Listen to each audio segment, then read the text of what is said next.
Friends and colleagues, it's so hard to come to terms with where we've arrived. The days since the unjustified, immoral and illegal invasion by the Russian state of Ukraine has been terrifying for us all, most especially for those under fire in the theatre of war. For all of us outside this theatre, a black cloud has fallen, and the shock at such deliberate and reckless action has consumed our realities. All in our rising family must stand with Ukraine in these terrible times and stand for the peace that they seek.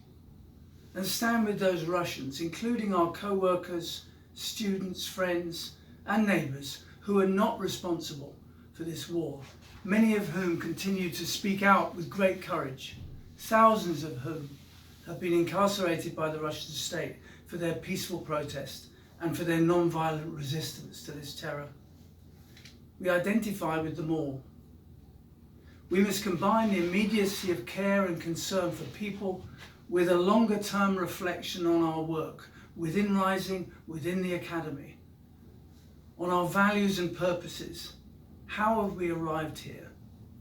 While we worry for family and friends in faraway places, we want them to know that they are all in our thoughts and that we are here to support as neighbours, as friends, and as a community. There may be many calls for help to which we should respond positively in whatever way that we can.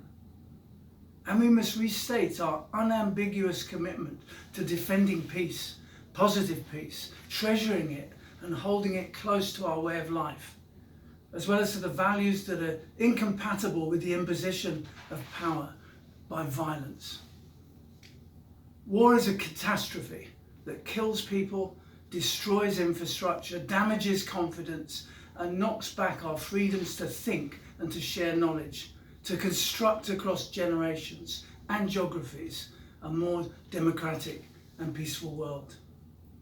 The actions of the Russian state have cast aside dialogue and put at risk all the gains made in Europe since the end of that terrible Second World War.